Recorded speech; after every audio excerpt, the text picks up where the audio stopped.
নিয়াতের খলুসিয়াত আনতে পারেন, মানুষের মানব মনের বিকাশ ঘটিয়ে দিতে পারেন, ফেরেশতা আত্মার সচেতনতা আনতে পারেন, তিনি হবেন আল্লাহর ওলি। হযরত ইমাম রাব্বানী মুজাদ্দিদ আল ফিসানি রাহমাতুল্লাহ আলাইহি বললেন, হে দুনিয়াবাসী, প্রত্যেকটা মানুষের যেমন দেহ আছে, দেহের ব্যাধি আছে। দেহের ব্যাধি হলে মানুষ ডাক্তারের কাছে দৌড়াদৌড়ি করে। ওষুধ কাজ করছে না, কোনো ডাক্তারের ওষুধ কাজ করছে না। ডাক্তার বলছে আমাদের কোনো হাত নাই, ডাক্তার ভালো করার মালিক নেন। উপরালাকে তখন দেখিয়ে দিল, ডাকো থাকে, তাহলে ভালো করার মালিক আল্লাহ, ওষুধ অসীম মানলাম। এখন ওষুধ আখেরি দিন চলে এসেছে, ওষুধ আর কোনো কাজ করছে না, দেহটা কবরে পৌঁছে যাবে। তুমি নামাজ পড়ো, রোজা করো, হজ করো, জাকাত দাও, কলেমা জিকির করো, তসবিহ তাহলিল করো, ইসরাক পড়ো, চাষ পড়ো, তাহাজ্জুদ পড়ো, এর দ্বারা তোমার হৃদয়ের ব্যাধি যদি দূর না হয়। হৃদয়ের ব্যাধি হচ্ছে মিথ্যাবাদী হওয়া, হিংসুক হওয়া, বিদ্বেষী হওয়া, অহংকারী হওয়া, চতুর হওয়া। এইটা বেঈমানি কাজ, অসভ্যতা। এই অসভ্য লোক যদি তুমি মাথায় দিয়ে দাঁড়িয়ে রেখে এলে হাদিস করবার, বহু হিন্দু বক্তব্য রাখতে পারে। ওই কি ওই কোরআন শরীফ অনুবাদ করেছিল কি গিরিশ ভাই, মুসলমান হয়নি। তুমি হাদিস কোরআন পড়ে যদি মানুষ না হতে পারো, তোমার জীবনের দাম কি হবে মরণকালে বলো? উনি বলছেন মিথ্যাবাদী হিংসুকের আত্মা এত দুর্গন্ধ যে রহমতের ফেরেশতায় 1 কিলোমিটার দূরে যায়। তাহলে খোদার কার উপাসনা নয়। আমি পাগড়িওয়ালায় যখন যাব, তো আমার লম্বা জুব্বা জামা আমাকে দেখে ফেরেশতার মতো লাগবে, আমার বিশুদ্ধ ক্রাত, আমার আওয়াজ মানুষের দিলে আকর্ষণ করবে। কিন্তু আল্লাহ আমার এই জায়গা দেখবেন, যে জুব্বা লাগিয়ে ইলম শিক্ষা করে মুহাদ্দিস হয়ে, আল্লামা হয়ে, মুফাসসিরিন হয়ে, হাদিস কোরআন হাফেজ হয়ে এই জায়গার ব্যাধি দূর হয়নি। অর্থাৎ মন খোদাকে সেজদা করছে না। আল্লাহু আকবার তো সারা দুনিয়া হাজির হচ্ছে, সারা দুনিয়ার নকশা মনের করে। সুবহান রাব্বিল আলা, সুবহানের দিল একবারও বলে না, সুবহান রাব্বিল আজিম দিল একবারও বলে না। তার দিল শয়তানের তাবেদার, দিল শয়তানের তাবেদার। একে আল্লাহর তাবেদার কেমন হবে করাতে পারে? আরে সারা দুনিয়ার মোল্লাকে চ্যালেঞ্জ, কেউ জানে না। এরা ইসলামের প্রচার, এরা ইসলামের কর্ণধার। একটা সময় এদের হঠাৎ গঞ্জে সকলে এদের কান ধরে নিচে বসিয়ে দেয়, তখন আবার 26 বছর বয়স। কথা বোঝা গেল? তাহলে ইসলামকে বুঝাতে পারছে না হাদিস কোরআন পড়ে, শুধু বিতর্ক, জানার বাহাদুরি। কে কতটা জানে, কে কতটা হাদিস কোরআন পড়বে, জানার বাহাদুরি। কিন্তু সবাই যে মিথ্যাবাদী। হাদিস কোরআন তো মহান নীতি অনুসরণ করা হয়, যেখানে ইসলাম তো দল নাই। গুরু নানক বলছেন, হোয়াট এ ট্রেন্ডার চেঞ্জ ওয়াজ বড় হয় কোরআন প্রফেট মোহাম্মদ পুটিশপুলি আট দ্য টাইম অন আর্থ। এই বিশ্বে মানব সভ্যতা এবং সাম্যবাদকে প্রতিষ্ঠা করেছেন রাসূলুল্লাহ এবং পবিত্র কোরআন মাজিদ।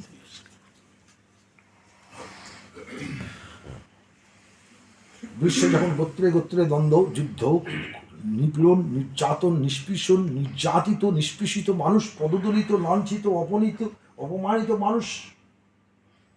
মানুষ সাহারা খুঁজছিল নিজেদের। সেই জগৎকে ঐতিহাসিকগণ অন্ধকার যুগ বলেছে, যে যুগে কন্যার সন্তানের জ্যান্ত পুঁতে দেওয়া হতো, মারামারি, কাটাকাটি, খুনোখুনি লেগেই থাকতো। সেই যুগে উনি শান্তির বার্তা বিশ্ববাসীর দুয়ারে দুয়ারে পৌঁছে দেন। জাতির জনক গান্ধীজি বলছেন, পৃথিবীতে বহু অবতার এসেছে, কিন্তু বিষয়কর পরিবর্তন আনতে কেউ পারেনি। একমাত্র বিশ্বগুরু, মহান গুরু, জগৎ গুরু হযরত মুহাম্মদ রাসূলুল্লাহ সাল্লাল্লাহু আলাইহি ওয়াসাল্লাম, তিনি মদিনার বুকে বিদ্যুতের মতো চমকে উঠলেন, পৃথিবীকে আলোকিত করলেন। তার ধর্ম মদিনা থেকে দিল্লি সীমাবদ্ধ নয়, তার তরবারির চাকচিক্যের দ্বারা নয়। বলছেন মহান গুরু, জগৎ গুরু মহান আদর্শে অনুপ্রাণিত হয়ে বিশ্ববাসী ধর্মান্তরিত হয়েছে, তার পথ অবলম্বন করেছে। তাহলে ইসলাম যুদ্ধের দ্বারা প্রচার হয়েছে। আমি খোলা পাতা সভা, এই আন্দোলন পাতা, তো এক মৌলবি ওইরকম ধরনের কাজ করছে, ওকে নামিয়ে দাও, ওই লোকটাকে নামিয়ে আমার কাছে দেখে দাও, যে বলছে তরবারির দ্বারা ইসলাম প্রচার হতে যাবে। কোথায় যে যুদ্ধগুলো উনি করেছেন সেগুলো হচ্ছে প্রতিরোধের যুদ্ধ, আত্মরক্ষার যুদ্ধ করেছেন। যুদ্ধ করে ইসলাম প্রচার হয়েছে, কে বলেছে? আত্মরক্ষার জন্য। বড় দেশ জয়ের উল্লাস দয়ার নবীর মধ্যে ছিল। তিনি সাধু নীতি, সম্প্রীতি নীতি, বিশ্ব ভাতৃত্ব নীতি, মানবতার নীতি, মানব আদর্শের নীতি, মানব সভ্যতার নীতি প্রচার করেছেন, মানুষের দিলের দুয়ারে পৌঁছে দিতে পেরেছেন। 100 শতাব্দীর মধ্যে বিশ্বের কোণে কোণে পৌঁছে গেছে। পৃথিবীর যে কোনো দেশ খুঁজলে মুসলমান পাওয়া যাবে, ইসলাম ধর্মের মানুষ পাওয়া যাবে। আজ আমি বললাম কলকাতা ডাইসে বসে বললাম, আজ যে মুসলিম ইউনিটি, যে মুসলিম ভ্রাতৃত্ববোধ, একাত্মবোধ, এটাকে তোমরা ফতোয়ার উপরে ফতোয়া দিয়ে টুকরো টুকরো করে দিয়েছে। যেমন একটা বস্তুকে উইট বাই কেটে কুটি কুটি করে দেয়, এরকম ছিন্ন ভিন্ন করে দিয়েছ।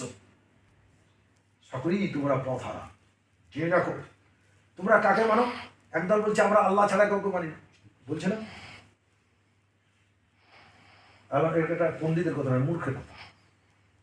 এলিমের বহার থাকা দরকার, জ্ঞানের বহার থাকা দরকার। তুমি আল্লাহকে কেমনভাবে মানো, কিন্তু আল্লাহকে জানো না, চিনো না, আল্লাহ সম্পর্কে কোনো ধারণা নাই। আছে মানার প্রশ্ন আছে? যার সম্পর্কে ধারণা নাই, যার অস্তিত্ব তুমি ধারণ করতে পারো, শিক্ষার দরকার, জ্ঞানের দরকার, এলিমের দরকার, পাণ্ডিত্যের বহার দরকার, জ্ঞানের গভীরতা দরকার। মূর্খ অপপ্রচার করে বলো তুমি যে আল্লাহর অস্তিত্বের অনুভূতি তোমার দিলে নেই, যার সম্পর্কে কোনো ধারণা নাই, তুমি মানো কি করে তাকে? মানো তুমি মিথ্যা বলো কেন? নিষেধ করেছেন তিনি, তার হুকুম মানতে হবে, তো হুকুম মানো না কেন? হিংসুক কেন, বিদ্বেষী কেন, অহংকারী কেন, সংকীর্ণতা কেন, পরিষ্কার কেন, মুনাফিকি কেন, গীবাত কেন, এগুলো কেন করছে? যদি তাকে মানো, তার বিধান নিষেধ আছে। কোরআন মানতে, আল্লাহকে মানতে গেলে আল্লাহর কোরআন মানতে হবে, তো কোরআন এগুলো কঠোরভাবে নিষেধ। কোরআন তো মানো না। কোরআন যে মানে সে মুসলমান, তো তুমি তো কোরআন মানো না, তুমি তো কোরআন বোঝো না। আল্লাহ রাসূল বলেছেন মিনহাজ জাহির আল বাতিন ওয়ালিল কোরআন আয়াত জাহির আল বাতিন। এই কোরআনের দুটো অর্থ আছে, একটা সাধারণ অর্থ, একটা ভুল অর্থ, যেটা হাকিকাত বলে। যারা হাকিকাত জানে না, এরা কোরআন পড়ার পরে পথভ্রষ্ট। তাই আজ হাফেজ বম বানতে পারছে। ঠিক পেপার পড়বেন, কলম পেপার, মসজিদে ইমামতির ধান নিয়ে ঝগড়া, তো একটা বম বাস্ক দিয়ে 4 জন মসজিদের মধ্যে মরে গেল।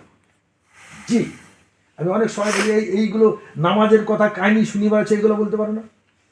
মাকে ভাত দেয় না। তারপরে মুসলমান, এই পেপারে দেখছি বর্ধমানে এখন ট্রাক্টর নিয়ে যাচ্ছে, তো পাশাপাশি দুটোই মুসলমানের জমি, একটা চাকা পড়ে গেছে। বাগবিতণ্ডা হতে হতে যুদ্ধ শুরু হয়ে গেল, 15টাই স্পট ডেট। আজ হিন্দু ভাই ভাইয়ে পাশাপাশি বাড়ি, রাস্তা নিয়ে যদি গন্ডগোল হয়, কি করবে? কোর্টের দ্বারস্থ হবে। যখন মীমাংসায় আসছে না, চরম সমস্যার সম্মুখীন, তখন কোর্টের আইনে আশ্রয় নেবে। আর আমার মুসলমান ভাই, টুপিওয়ালা ভাই, দাড়িওয়ালা ভাই, লিয়ায় টান নিলে এই বম, এক ভাইকে মার্ডার করে এক ভাই মাজায় ধরি, আর এক ভাই লাশ যাবে থানায় গিয়ে। দেখো ঈদের দিন কটা মাথা ফাটা ওখানে বসে আছে, ঈদের নামাজ পড়তে গিয়েও, মসজিদে গিয়েও ঝামেলা, ঈদের জামাতে গিয়েও ঝামেলা। তাহলে ইসলামটা কোথায়? তাহলে এই ইসলাম কেন প্রচার হয় না? সমন্বয়ের ইসলাম, সম্প্রীতির ইসলাম, মানবতার ইসলাম, ধৈর্যের ইসলাম, ক্ষমার ইসলাম, দয়াশীল হওয়ার ইসলাম, ত্যাগী হওয়ার ইসলাম। ত্যাগ আনবে শান্তি, ধৈর্য আনবে শান্তি, ক্ষমাগুণ মহাগুণ। তাহলে সংকীর্ণতা দূর হচ্ছে না, তাহলে ইসলাম বুঝাতে পারছে না। এই যে আপনাদের ওই কাটিয়ারের কি সরকার উকিল ছিল, জয়ন্ত সরকার, কি বয়স্ক লোক, লম্বা মতো, জয়ন্তের নাম ছিল তো না?